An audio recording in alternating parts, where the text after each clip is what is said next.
마태복음 13장은 비유가 무더기로 나오는 그런 장으로 유명합니다.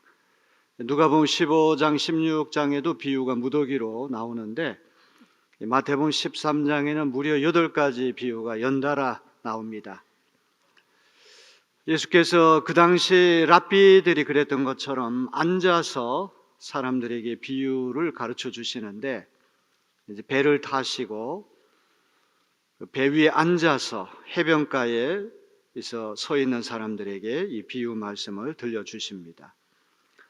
씨 뿌리는 자의 비유, 우리가 너무나 잘 아는 비유입니다. 근데 대개 비유는 그냥 비유 이야기로 끝이 나는데, 이 씨 뿌리는 자의 비유는 드물게도 해설이 붙어 있습니다. 1절로부터 9절까지는 예수께서 말씀하신 씨 뿌리는 자의 비유고, 18절로부터 23절까지는 이 비유에 대한 해석이 붙어 있어요. 이 해설과 해석까지 덧붙인 경우에는 아주 드뭅니다. 표준 해석이고 또 정통 해설이라고 할 수 있는 말씀이 여기 첨가되어 있습니다. 칼에도 양날이 있지 않습니까? 검에 양날이 있듯이 우리는 먼저 예수님이 들려주신 원비유를 살펴보고, 그 다음에 이 비유에 대한 해설을 또 살펴보려고 합니다.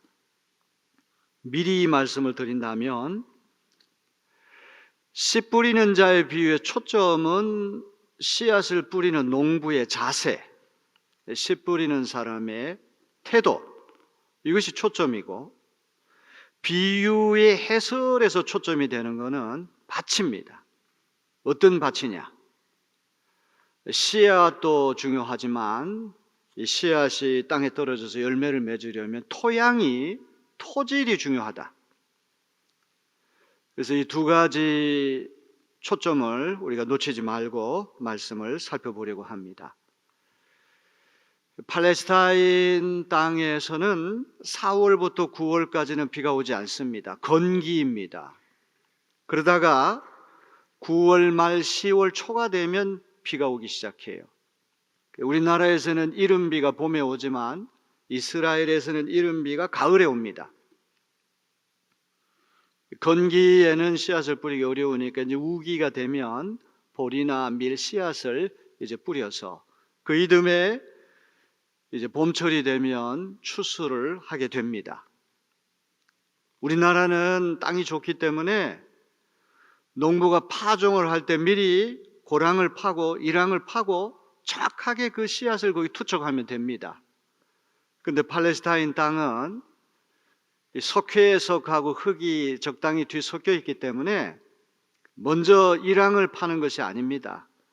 주어진 밭 안에 씨앗이 가득 담긴 주머니를 허리에다가 차고 한 움큼 씨앗을 손에 쥐고 걸어가면서 씨앗을 뿌리는 거예요. 오늘 4가지 밭이 나오지 않습니까? 어떤 씨앗은 길가로 떨어지고, 어떤 씨앗은 돌밭에 떨어지고, 어떤 씨앗은 가시 덤불에 떨어지고, 또 어떤 씨앗은 옥토에 떨어지는 것입니다. 그 당시 이스라엘 사람들은 이 비유 말씀을 들으면 이해가 잘 됩니다. 일반적인 영농 현실이 비유에 반영되었기 때문에 그런 것입니다. 길가라고 하는 것은 영어 성에 path, 길 위에 떨어졌다는 말이에요. 이 밭이라고 하는 것이 농작물을 심거나 수확하지 않을 때에는 사람들이 한 가운데로 왔다 갔다 해가지고 밭 안에 길이 생깁니다. 또 밭 가장자리에도 길이 생길 수가 있어요. 오랫동안 밟고 지나다 보면 아스팔트처럼 콘크리트처럼 단단해집니다.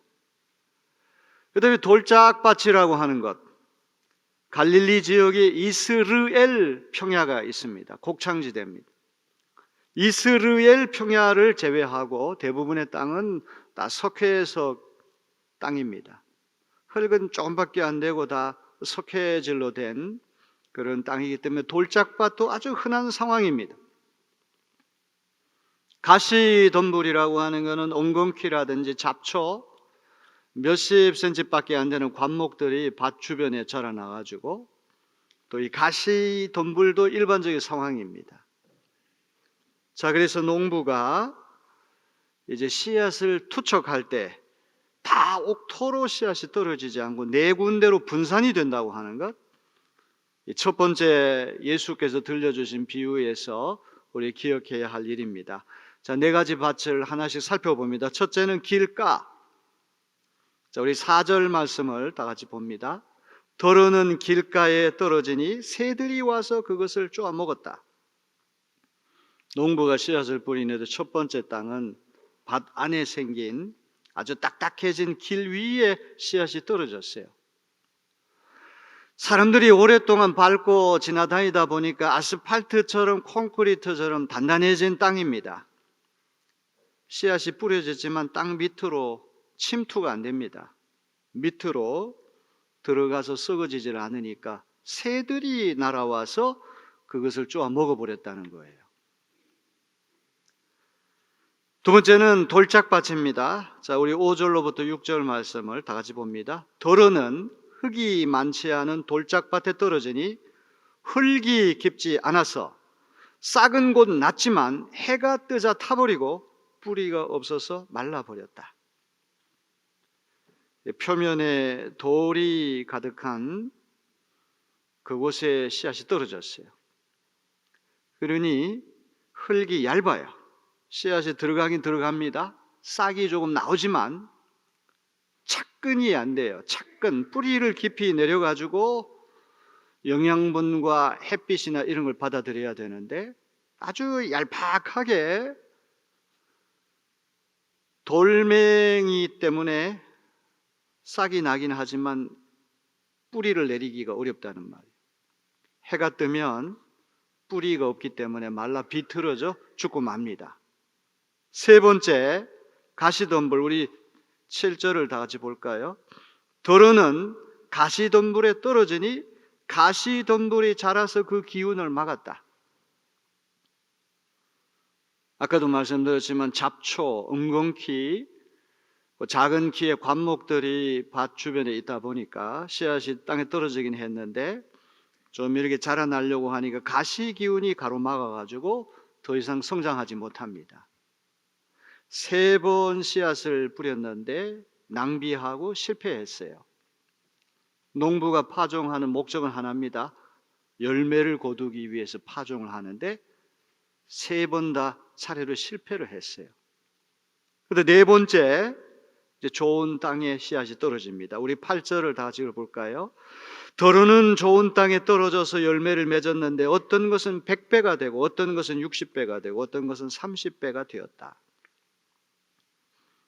더러는 some of them, 더러는 씨앗이 다 옥토로만 떨어지면 얼마나 좋겠습니까? 4분의 3이 실패했습니다. 75%가 낭비했어요. 농부가 이렇게 실패하고 낭비하는 그런 일을 생각하면 파종을 중단하고 금년 농사는 글렀구나, 실패했구나, 좌절감을 느끼고 중지할 텐데 더러는 어디로 떨어진다고 할지 그 중에 더러는 반드시 옥토에 떨어져가지고 열매를 맺는데 4분의 3의 실패를 만회라도 하듯이 일거에 100배의 결실을 맺는다는 거예요. 씨앗 하나에서 한 10배 정도 곡식이 나오면 그는 대성공인데 그 10배의 10배, 예수님께서 이 비유 말씀을 하실 때에도 오름차순으로 30배, 60배, 100배 이런 점층법을 쓰지 아니하고 내림차순으로 먼저 100배라고 하는 파격적인 결실을 꽝 때린 다음에 60배, 30배로 밑으로 내려와요. 이거는 75%의 낭비와 실패를 이 마지막 좋은 땅에 떨어진 씨앗이 일거에다 만회한다, 회복한다, 이거를 강조하기 위해서 일종의 충격요법으로 제일 큰 100이라는 숫자부터 먼저 꽝 때렸다는 거예요. 자, 이 씨 뿌리는 자의 비유에서 초점은 씨앗이나 땅이나 기후나 환경 이런 거는 두 번째고, 씨 뿌리는 자의 자세가 중요하다고 제가 말씀드렸어요. 씨앗이라고 하는 것은 말할 필요도 없이 예수 그리스도 복음을 말하는 것이고, 씨 뿌리는 자는 복음 전도자, 설교자를 말하는 것이고, 땅이라고 하는 건 복음을 전해 듣는 사람들의 마음을 이야기하는 거예요. 예수께서 이 비유를 들려주실 때 어떤 상황이었기에 이런 비유가 나왔을까? 아마도 4분의 3이 실패하는 것처럼 예수님도 좌절감을 느끼고 3년의 공생의 기간 동안에 열심히 복음 전하고 하나님 나라 가르쳤지만 도통 열매가 맺힐 기미가 보이지 않고, 아이고 내 사역은 다 끝났구나, 이런 좌절감이 오는 상황이었을 거예요. 설교자도 마찬가지 아닙니까? 10년, 20년, 30년, 40년 설교를 했는데 어떤 열매도 나오지 않고, 회중이 변화될 기미는 보이지 않고, 교회는 부흥하지 않고, 그럴 때 아이고 내 사역은 실패구나, 글렀구나, 포기할 수 있는 그런 여건이 되는 거죠. 아마 예수님도 그토록 열심히 했지만 다 길가로 가고 돌밭으로 가고 가시덤불로 가고 이 씨앗이 다 분산돼 가지고 낭비하고 실패하는 것처럼 한 4분의 3 정도는 이거 사역이나 이거 실패했구나, 이런 좌절감을 느끼시는 그때에 그래도 농부가 75% 낭비한 씨앗을 보는 것이 아니라 그 중에 덜어는 옥토에 떨어져 가지고 4분의 3의 낭비와 실패를 마누라도 하듯이 100배라고 하는 파격적인 결실을 맺을 날이 올 것이다. 나는 포기하지 않는다. 좌절하지 않는다. 너희들도 복음 전할 때 금방 열매가 나타나지 않는다고 그래서 포기하거나 절망하지 말아라. 격려하고 위로를 주시기 위해 이 말씀을 주셨다는 거예요. 오늘 복음을 전하는 우리 전도자들, 설교자들에게는 얼마나 큰 위로가 되는 말씀인지 알 수 없습니다. 우리의 사역이라고 하는 것이 지금 당장 열매를 맺지 못하고 계속 좌절, 낙심, 실패 이런 일이 반복된다고 할지라도 그 중에 들어는 반드시 옥토에 떨어져서 100배, 60배, 30배 파격적인 결실을 맺을 것이다. 거기에 희망을 걸고 씨 뿌리는 일을 중단하지 않겠다. 복음 전하는 일, 설교하는 일을 포기하지 않겠다. 이것이 예수께서 비유를 통해서 우리에게 들려주시는 메시지일 것입니다.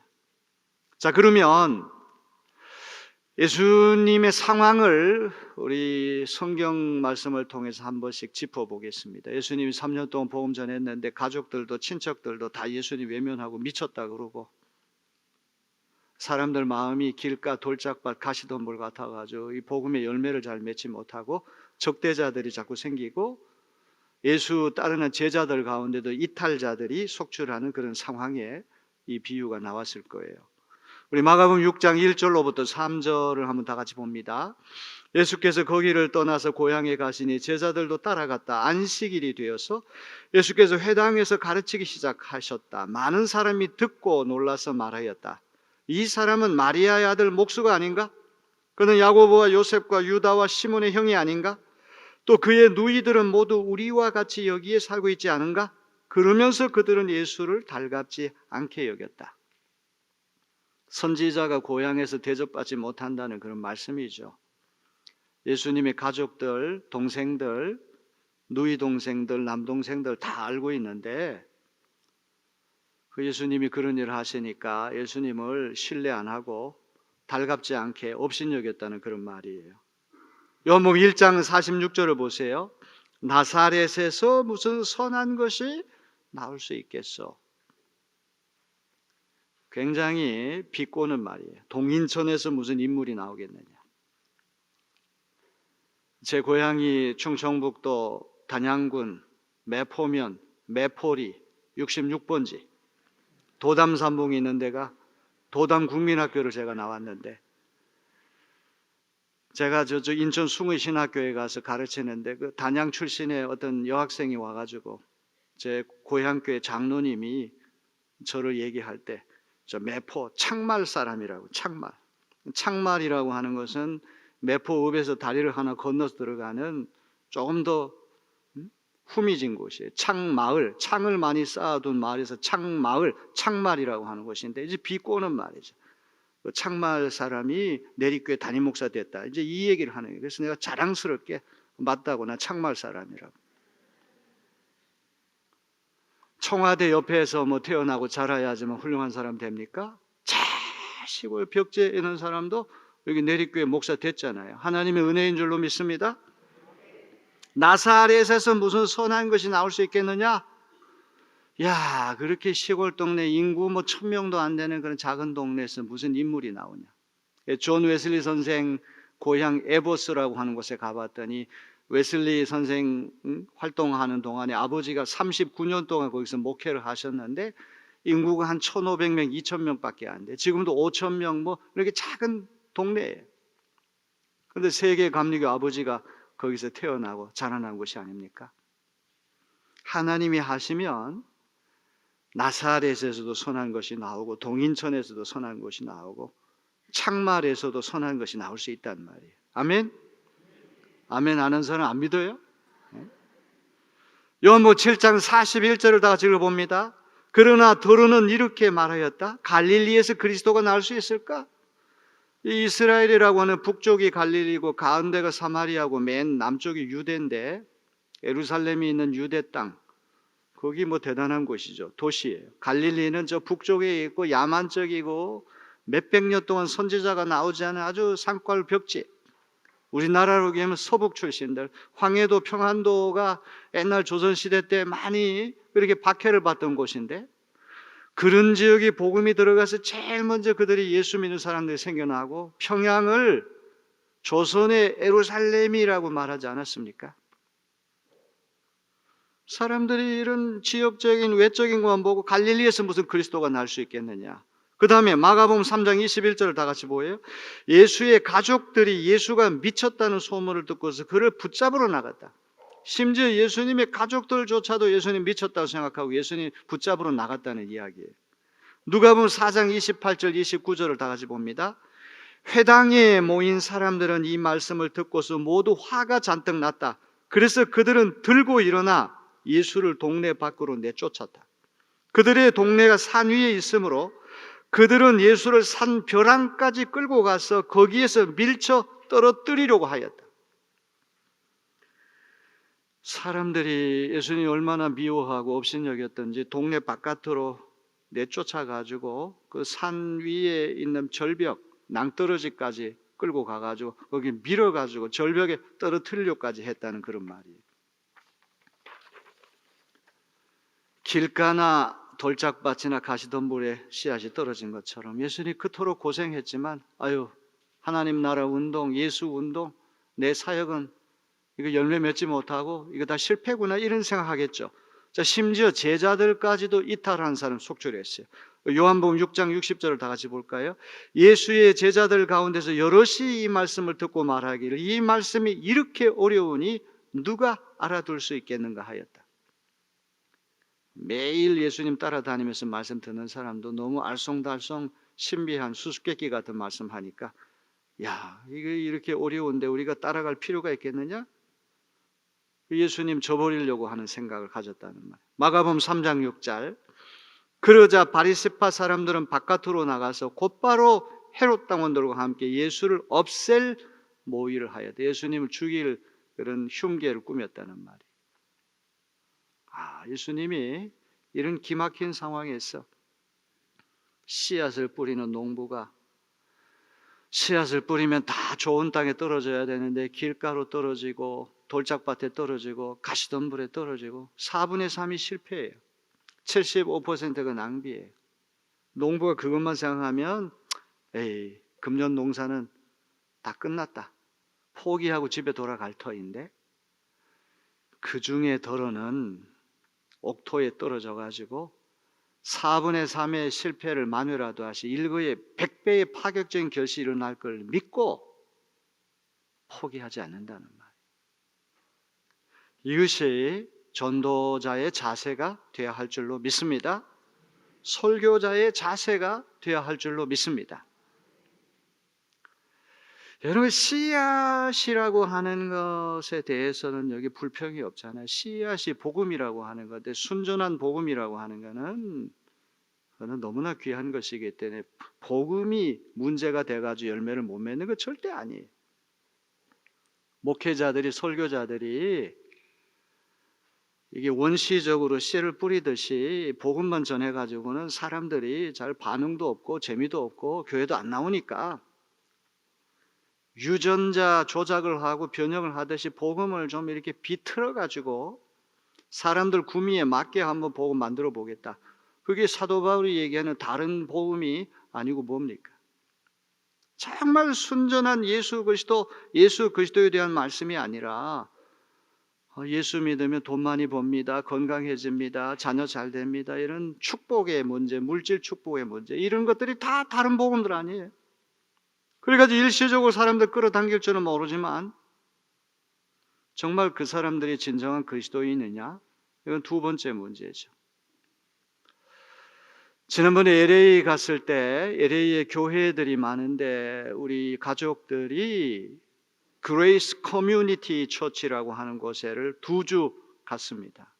존 맥카터라고 하는 목사님, 연세가 벌써 한 84세 그 정도 되신 어른이신데 다행히 2번 다 그 어른이 그 노구를 이끌고 나와서 설교를 하셨어요.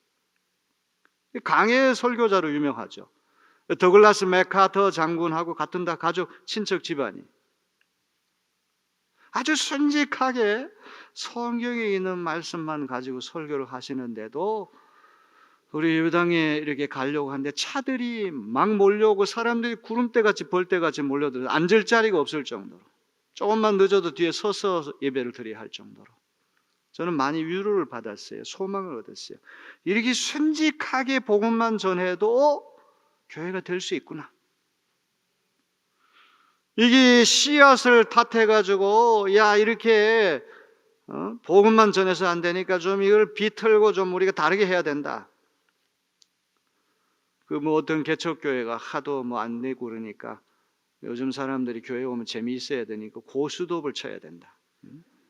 그래가지고 목사님하고 교인들이 예배 끝나면 계속 고스톱을 쳤는데 이 목사님이 강단에 설교를 이렇게 하려고 하도 치다 보니까 교인들 머리가 전부 다 화투, 그 팔공산도 보이고 무슨 쌍피도 보이고 그런 얘기를 제가 간증을 읽은 적이 있어요. 사람을 끌어당기기 위해서 이게 씨앗을 변형한다? 여기 씨 뿌리는 자의 비유에서는 씨앗이 전혀 문제 아니에요. 야, 농부가 기술이 부족해. 파종의 기술이 부족해. 스킬. 요렇게 하면은 더 파종을 잘해가지고 열매 맺을 텐데 설교자가 테크닉이 부족하니까 테크닉을 좀 연마해야 되겠다. 설교 기술자가 돼야 되겠다. 이것도 아니란 말이에요. 여기 파종자의 농부의 기술 때문에 열매가 나고 안 나고 하는 건 아니란 말이에요. 원시적으로 우직하게 한움 구매 씨앗을 들고 열심히 씨앗을 뿌리는데 4분의 3은 다 날아갔지만 4분의 1은 열매를 맺는다는 말. 기후, 환경 다 똑같이 햇빛과 단비를 받는 거 똑같아요. 그것 때문에 열매가 맺고 안 맺는 건 아니에요. 제가 이제 집회를 이렇게 다녀다 보면은 어떤 회중은 정말 옥토와 같은 마음밭이라서 아주 제가 손쉽게 설교를 전해도 은혜를 받는 그런 회중이 있어요. 지난번 춘천 서지방 갔을 때 제 후배 목사님이 30대, 40대 젊은 그 여자 집사님, 권사님도 수십 명을 데리고 와 맨 앞에 앉아가지고 아멘 특공대. 제가 말씀 한마디만 하면 아멘 아멘 하고 한마디도 떨어뜨리지 않고 다 들으려고 하니까 이 분위기가 확 달라지는 거예요. 그런데 누구 말대로 처삼촌 묘지에 가서 벌초하듯이 우리 집 삼촌이면 다 잘할 텐데 처삼촌이니까 한 다리 건너니까 대충대충 해도 사람들 은혜를 받는단 말이에요. 그런데 또 어떤 회중은 맨 앞에 보라색 클로즈 티셔츠를 입은 감독님 여러분 팔짱을 딱 끼고 눈을 감고 있어요. 사람들은 댕댕해요. 재미있는 얘기를 해도 웃지도 않고 슬픈 얘기를 해도 눈물도 안 흘리고 땀을 뻘뻘 흘리면서 야, 제발 누구 좀 나 좀 말려달라. 빨리 끝나고 돌아오고 싶은 그런 척박한 토양도 있어요. 참 신기하죠? 어떠한 토양이냐 토질이냐에 따라 가지고 이 씨앗이 열매 맺는 것이 다른데, 예수님 비유에서 우리가 주목할 것은 4분의 3 실패하더라도 포기하지 않는다. 내 사역 아직 끝난 거 아니다. 그 중에 더러는 말씀을 듣고 변화되고 열매 맺는 사람이 있을 것이다. 그 4분의 1을 보면서 씨앗을 뿌리겠다는 말이에요. 이게 오늘 우리 전도자, 설교자, 우리 모든 우리 내리교인들의 마음의 자세가 되어야 할 줄로 믿습니다. 자, 그러면 보기 드물게 예수님 비유 가운데 해설이 붙은 비유가 몇 개 안 되는데, 씨 뿌리는 자의 비유는 18절로부터 23절의 표준 해석, 정통 해설이 붙었어요. 이것보다 더 정확한 해설은 없기 때문에 우리가 해설을 눈여겨봐야 할 것입니다. 자, 네 가지 토양이라는 건 네 가지 마음밭을 얘기한, 첫째는 길가 마음이 있어요. 우리 19절을 다 같이 한번 읽어봅니다. 누구든지 하늘나라를 두고 하는 말씀을 듣고도 깨닫지 못하면 악한 자가 와서 그 마음에 뿌려진 것을 빼앗아 간다. 길가에 뿌린 씨는 그런 사람을 두고 하는 말이다. 사람들이 농사 짓지 않는 동안에 한 가운데 자꾸 걸어 다니고 가장자리 걸어 다니다 보니까 하도 밟고 다니니까 이 밭이 딱딱해졌어요. 콘크리트처럼 단단해졌어요. 씨앗이 떨어지긴 했는데 땅 밑에 뚫고 들어가지를 못해요.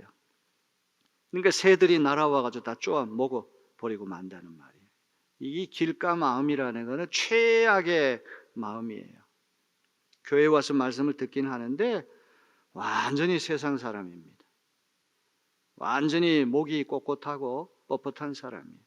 죄를 사랑하고 세속적인 가치관으로 가득 차가지고 말씀을 듣기는 듣는데 윙윙거리는 사운드, 소리만 들리고 그 말씀이 마음 심령에 이게 침투가 안 돼요. 새라고 하는 말은 사탄 마귀가 와가지고 그 말씀을 다 쪼아 먹어서 다 날아가 버려요. 최악이에요. 길가 같은 마음밭이 있어요. 두 번째는 돌짝 마음, 돌밭 마음. 20절로부터 21절 다 같이 봅니다. 또 돌짝밭에 뿌린 씨는 이런 사람이다. 그는 말씀을 듣고 곧 기쁘게 받아들이긴 하지만 그 속에 뿌리가 없어서 오래가지 못하고 말씀 때문에 환난이나 박해가 일어나면 곧 걸려 넘어진다. 돌밭 마음은 어떤 사람이야? 길가와는 달리 말씀을 듣긴 들어요. 호기심을 가져요. 흥미를 가지고 야, 그거 괜찮은 말씀인데? 그러면서 기쁘게 받아들여요. 기쁘다고 하는 말은 감정 상태를 얘기하는데, 신앙이라고 하는 것은 감정 가지고 하는 게 아니란 말이에요. 이 감정이라고 하면 변덕스러워요. 교회 오기 전에 기분이 엄청 좋았는데 교회 앞마당에서 주차 문제했던 다투면 기분이 착 가라앉아요. 여기 예배 시간에는 할렐루야 아멘하고 엄청 은혜 받았는데 딱 나서면서 갑자기 비가 오면 갑자기 입이 또 이상해진다. 이 감정 상태에서 신앙생활을 하는 거, 호기심을 가지고 흥미를 가지고 기쁘게 받아들이긴 하지만 뿌리를 못 내리는 거예요. 돌짝밭이니 흙이 얇아가지고 뿌리가 밑으로까지 침투가 안 돼가지고 해가 떠오르게 되면 싹이 금방 말라 비틀어져 가지고 다 죽고 만다는 거예요. 여기 보면 환난이나 박해가 일어나면 말씀 때문에, 복음 때문에, 예수 믿는 것 때문에 외부로부터 환난과 박해, 손해가 오고 골치 아픈 일이 생기게 되면 걸려 넘어지는 거예요. 진정한 신앙이라고 하는 것은 감정이 어떻게 변화됐느냐, 이것도 중요하겠죠. 그러나 그것 가지고 진정한 신앙의 기준을 가릴 수 없어요. 환난과 박해가 와도 뿌리를 내려서 견뎌내느냐, 거기에 신앙이 있는 줄로 믿습니다. 진짜 신앙은 감정의 이런 어떤 아주 샬로우한, 아주 얄팍한 그것 가지고 되는 게 아니란 말이에요.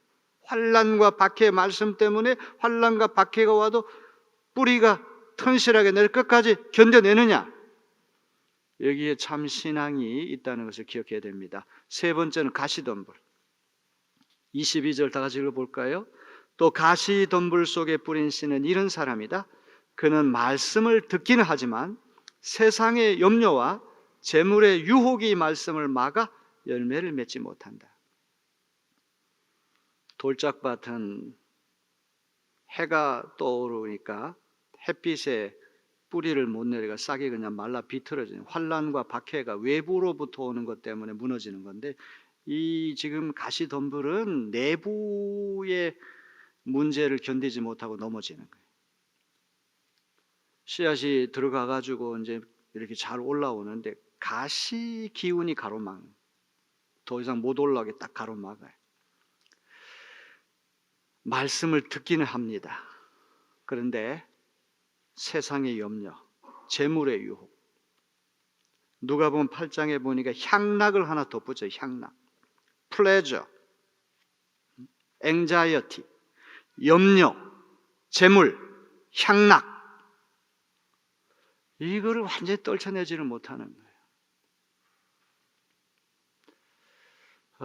교회에 이렇게 와가지고 이제 예수 믿고 잘해보려고 그러는데, 동창회에서 오늘 등산 가니까 주일날 날씨 너무 좋으니까 오라, 골프 치러 가야 되니까 오라.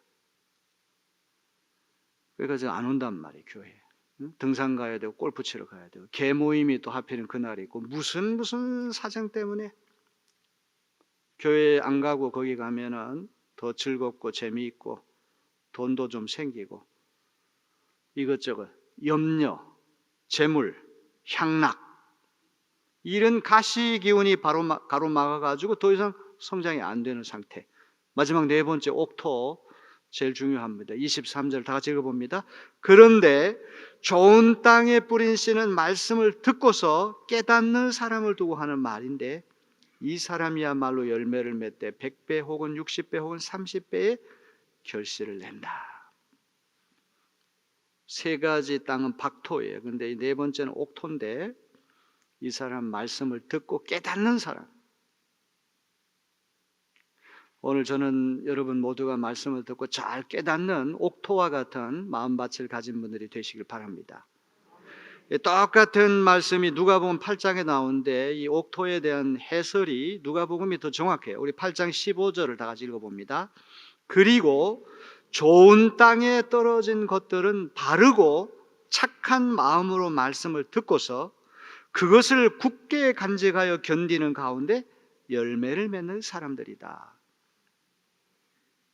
옥토 마음이 어떤 마음인지를 아주 선명하게 누가복음 우리에게 들려줘요. 설교 말씀을 듣고 전도 말씀을 들을 때 바르고 착한 마음으로 말씀을 듣는 거예요.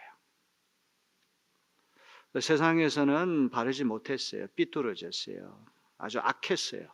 근데 교회 앞마당에 오는 그 순간에 세상의 신발을 벗어 던지고, 이곳은 거룩한 곳이니 내 발에서 신을 벗으라.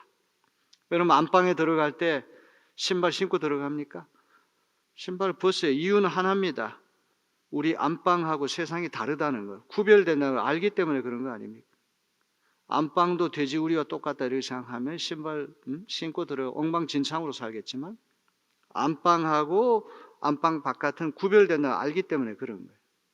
하나님이 교회에 나오는 사람이 세상하고 교회가 다르다고 하는 것을 먼저 깨닫고 바르고 착한 마음으로 말씀을 들으시길 바랍니다. 아멘 좀 해보세요. 바른 마음을 가져야 돼요. 바른 마음을. 의도적으로, 의식적으로 바른 마음을 가져야, 예를 들어요, 착한 마음을 가져야 돼요. 춘천 서지방 집회 갔는데 선교부 총무가 아주 교회가 약하고 아주 작은 교회, 그냥 사모님이 일해가지고 이렇게 근근히 생존하는 그런 목사님인데, 학교를 강원대학교를 나왔다. 강원대학교 나오고 이제 감신대학원 온 그런 목사님인데, 사람이 너무 좋은 거야. 착한 거야. 그냥 새벽에 와서 나 데려가고 그냥 식사 때마다 그냥 운전하는데, 씩 웃을 때 그 천사같이 웃는 모습에 그냥 제 마음이 무너지는 거예요. 착한 사람 앞에는 다 무너지는 거예요. 속이 없을 정도. 우리 예배당에 오는 사람들이 바르고 착한 마음으로 말씀을 들어야 돼요. 아멘? 자꾸 미워하는 마음 가지고 누구 골탕 먹이려고 하고 이런 생각 갖는 거는 참 부끄러운 일이에요. 적어도 예배 드리는 이 순간만큼은 하나님 내 마음 바르게 하시고 착하게 도와주세요. 그럴 때 옥토가 될 수 있는 거예요. 그 다음에 중요한 게 그것을 굳게 간직하라. 이게 절대 뺏기면 안 돼. 오늘 씨 뿌리는 자의 비유 말씀 잘 들었잖아요. 이거 절대 뺏기면 안 됩니다. 굳게 간직하시기 바랍니다. 복음을 간직해야 돼. 예수 뺏기면 안 돼. 굳게 외부로부터는 박해 환난, 내부로부터 오는 근심, 재물 향락, 외부의 어떤 공경, 내부의 시험 이거 다 이겨내면서 굳게 예수 그리스도 복음을 간직해서 견디는 가운데 잘 견뎌야 돼. 아멘. 잘 참고 견디면 좋은 날이 와요. 새벽 기도도 그런 거 아니에요? 한번 좀 해보겠다 그러놓고 한 사흘 정도 하고는 에라 못하겠다. 못 견뎌. 몸이 따라주지 않으니. 근데는 90일 특별 새벽 기도 했던 분들은 야, 석 달도 했는데 이거 뭐 20하루는 아무것도 아니야. 훈련이 돼. 견딜 수가 있다는 거예요. 자, 이제 이 말씀을 하고 제 설교를 마치려고 그래요.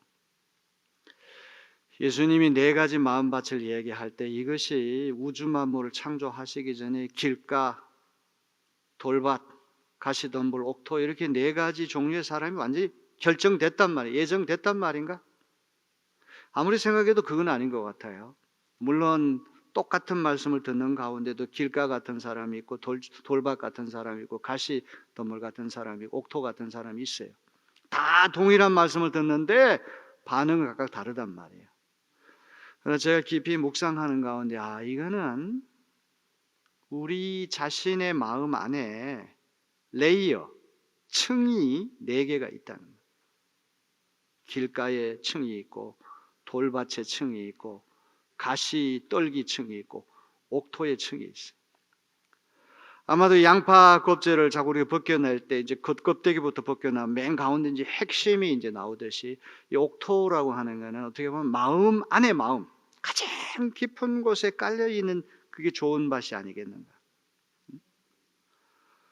우리가 이게 목이 곧고 뻣뻣해지면 세상의 불신앙, 죄 이런 것들을 떨쳐내지 못하면 이게 길가 콘크리트, 아스팔트처럼 단단해가지고 말씀이 안 들어와요. 침투가 안 돼요. 새들이 다 쪼아 먹어버려요. 돌밭, 들어보니까 구수하고 재미가 있고 흥미가 있어가지고 기쁘게 받아들이지만 이게 뿌리를 깊이 내리지 못하니까 햇빛 오면은 환난 박해 오면은 다 말라 비틀어져요. 또 한번 해보려고 그러다가 이번에는 내부의 유혹이 더 크거든요.